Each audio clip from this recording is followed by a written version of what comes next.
આજે દિલ્હીમાં સરકારે સર્વપક્ષીય બેઠક બોલાવી છે। સંસદ પુસ્તકાલય ભવનમાં આ બેઠક યોજાશે।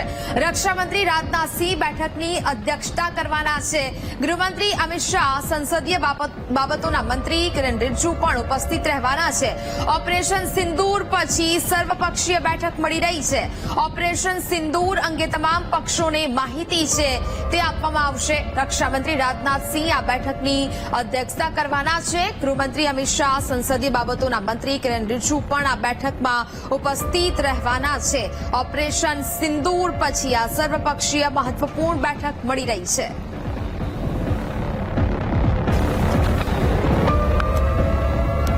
જ પ્રકારે આ મહત્વપૂર્ણ બેઠક છે તે મળવા જઈ રહી છે। ઓપરેશન સિંદૂર પછી આ સર્વપક્ષીય બેઠક છે તે મળવા જઈ રહી છે। આજે દિલ્હી ખાતે સરકારે આ સર્વપક્ષીય બેઠક છે તે બોલાવી છે। સંસદ પુસ્તકાલય ભવનમાં આ બેઠક છે તે યોજાશે અને તેનું આયોજન છે તે કરવામાં આવ્યું છે। રક્ષામંત્રી રાજનાથસિંહ આ બેઠકની અધ્યક્ષતા કરવાના છે અને જેમાં અનેક લોકો ઉપસ્થિત રહેવાના છે। ગૃહમંત્રી અમિત શાહ ઉપસ્થિત રહેશે, સાથે જ સંસદીય બાબતોના નિષ્ણાંત પણ આમાં ઉપસ્થિત રહેવાના છે। ઓપરેશન સિંદૂર પછી સર્વપક્ષીય બેઠકને ખૂબ જ મહત્વપૂર્ણ માનવામાં આવી રહી છે અને હજી એ તમામ જે પગલાઓ છે તેને લઈને હવે ચર્ચા છે તે આ બેઠકમાં કરવામાં આવી શકે છે। આગામી સમયમાં હવે કેવી રીતે સતર્કતા સાથે આગળ વધવું અને કેવા પ્રકારની તૈયારીઓ કરવી તેને લઈને પણ આ બેઠકમાં મહત્વપૂર્ણ ચર્ચાઓ છે તે થઈ શકે છે, કારણ કે જે પ્રકારે આ ઓપરેશન સિંદૂર છે તે પાર પાડવામાં આવ્યું અને હવે આ તમામ બાબતોને લઈને આ બેઠકમાં સમીક્ષાઓ છે તે કરવામાં આવશે, જેમાં રક્ષામંત્રી રાજનાથસિંહની અધ્યક્ષતા હેઠળ આ બેઠક છે તે બોલાવવામાં આવી છે। સરકારે આ બેઠક બોલાવી છે જેમાં અનેક લોકો ઉપસ્થિત રહેવાના છે। ઓપરેશન સિંદૂર પછી આ બેઠક મળી રહી છે। સર્વપક્ષીય બેઠક ખૂબ જ મહત્વપૂર્ણ અહીંયા માનવામાં આવી રહી છે અને થોડી જ વારમાં આ બેઠક છે તેની શરૂઆત છે તે થશે। તો કેન્દ્રીય ગૃહમંત્રી અમિત શાહ હાલ તો દિલ્હી ખાતે અહીંયા પહોંચ્યા છે, જ્યાં બેઠક યોજાવાની છે। સર્વપક્ષીય બેઠક મહત્વપૂર્ણ માનવામાં આવી રહી છે અને એક એક કરીને આ તમામ લોકો અહીંયા પહોંચી રહ્યા છે। કેન્દ્રીય ગૃહમંત્રી અમિત શાહ અહીંયા પહોંચી રહ્યા છે, તે દ્રશ્યો અમે આપને બતાવી રહ્યા છે। તો સાથે સાથે રાહુલ ગાંધી અને મલ્લિકાર્જુન ખડગે પણ અહીંયા પહોંચી રહ્યા છે। દ્રશ્યોમાં જોઈ શકાય છે કે જે પ્રકારે કેન્દ્રીય ગૃહમંત્રી અહીંયા પહોંચ્યા છે આ સર્વપક્ષીય બેઠકમાં ભાગ લેવા માટે અને હવે રાહુલ ગાંધી અને મલ્લિકાર્જુન ખડગે પણ આ બેઠકમાં ભાગ લેવા માટે પહોંચી રહ્યા છે। ઓપરેશન સિંદૂર અંગે તમામ પક્ષોને માહિતી છે તે હવે આપવામાં આવશે અને તેને જ લઈને આ મહત્વપૂર્ણ બેઠક છે તે બોલાવવામાં આવી છે, એટલે કે આ બેઠક હવે નક્કી કરશે આગામી રણનીતિ। તમામ જે પક્ષો છે તેમને માહિતગાર કરવામાં આવશે। મલ્લિકાર્જુન ખડગે અને રાહુલ ગાંધી પણ આ બેઠકમાં ભાગ લેવા માટે પહોંચ્યા છે। અનેક મોટા નેતાઓ છે તે પણ આ બેઠકમાં ભાગ લેવાના છે।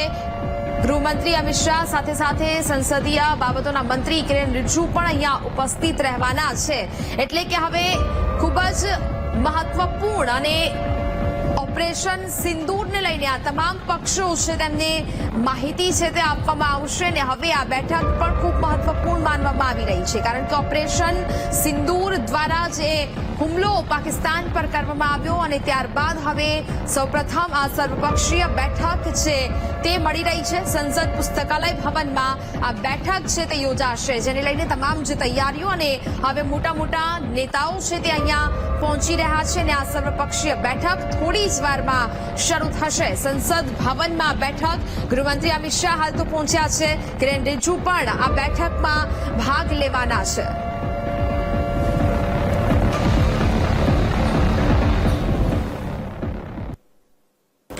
ઓપરેશન સિંદૂર પછી દેશના 27 એરપોર્ટ બંધ કરવામાં આવ્યા છે। 9 મે સુધી દેશના 27 એરપોર્ટ બંધ રહેશે। પંજાબ અને જમ્મુ કાશ્મીરના એરપોર્ટ બંધ રહેશે। રાજસ્થાન, ચંદીગઢ અને ગુજરાતના એરપોર્ટ પણ બંધ કરવાના આદેશ આપવામાં આવ્યા છે। ગુજરાતમાં જામનગર અને રાજકોટના એરપોર્ટ બંધ રહેશે। પોરબંદર, કંડલા, કેશોદ અને ભુજના એરપોર્ટ પણ બંધ કરી દેવામાં આવ્યા છે। સુરક્ષાને ધ્યાનમાં રાખીને એરપોર્ટો છે તે બંધ કરવાનો નિર્ણય લેવામાં આવ્યો છે, એટલે કે દેશના જે 27 જેટલા એરપોર્ટો છે છે તેને બંધ રાખવાના આદેશ આપવામાં આવ્યા. રાજસ્થાન, ચંદીગઢ અને ગુજરાતના જે એરપોર્ટો છે તે બંધ રહેશે. ગુજરાતમાં જામનગર અને રાજકોટનું એરપોર્ટ છે તે પણ બંધ રાખવાના આદેશ છે તે આપવામાં આવ્યા છે. સાથે પોરબંદર, કંડલા, કેશોદ અને ભુજના એરપોર્ટ પણ બંધ કરી દેવામાં આવ્યા છે. સુરક્ષાના ભાગરૂપે એરપોર્ટો છે તે બંધ કરવામાં આવ્યા છે. ઓપરેશન સિંદૂર પછી દેશના 27 એરપોર્ટો પર હાઈ એલર્ટ અને તેને જ કારણે 9 મે સુધી દેશના 27 એરપોર્ટોને બંધ રાખવાની જાહેરાત કરાઈ છે.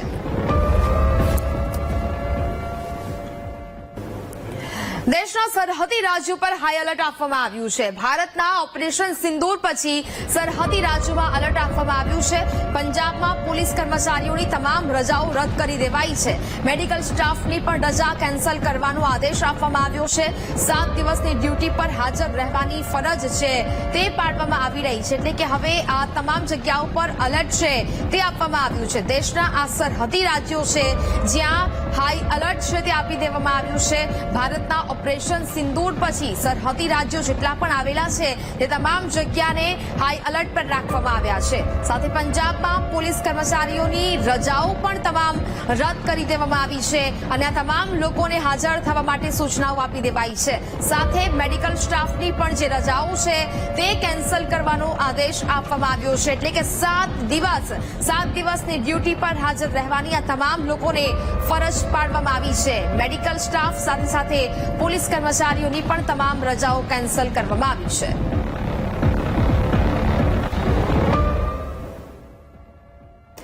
દેશના 6 સરહદી જિલ્લાઓમાં શાળાઓ બંધ કરવાનો આદેશ કરવામાં આવ્યો છે. પંજાબ રાજ્યની તમામ શાળાઓ થોડા દિવસ માટે બંધ રહેશે, જ્યાં ફિરોઝપુરમાં 72 કલાક સુધી શાળાઓ બંધ રાખવાનો આદેશ કરાયો છે.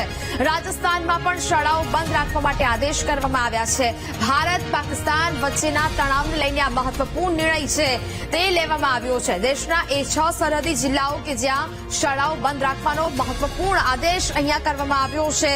સુરક્ષાના ભાગરૂપે આ શાળાઓ બંધ રાખવાનો આદેશ આપવામાં આવ્યો છે. પંજાબ રાજ્યની આ તમામ શાળાઓમાં થોડા દિવસ રજા છે તે જાહેર કરવામાં આવી છે. ફિરોઝપુરમાં 72 કલાક સુધી શાળાઓ બંધ રહેશે.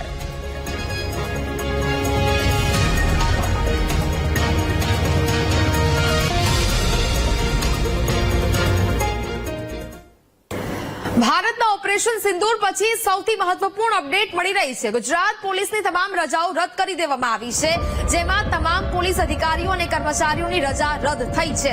રાજ્યભરના પોલીસ અધિકારીઓ અને કર્મચારીઓ માટે આ મહત્વપૂર્ણ સૂચના કે જ્યાં હવે આ તમામ પોલીસની રજાઓ છે તે હવે રદ કરવામાં આવી રહી છે. ભારતના ઓપરેશન સિંદૂર પછી આ સૌથી મોટા અને મહત્વપૂર્ણ અપડેટ. ગુજરાત પોલીસની પણ હવે તમામ રજાઓ રદ કરવામાં આવી છે. તમામ પોલીસ અધિકારીઓ અને કર્મચારીઓની રજાઓ રદ કરવામાં આવી છે. રાજ્યભરના પોલીસ અધિકારીઓ અને કર્મચારીઓ માટે આ મહત્વપૂર્ણ સૂચના છે તે લાગુ કરવામાં આવી છે. તમામ લોકોને પોતાની ફરજ પર હાજર થવા માટે સૂચના આપવામાં આવી છે.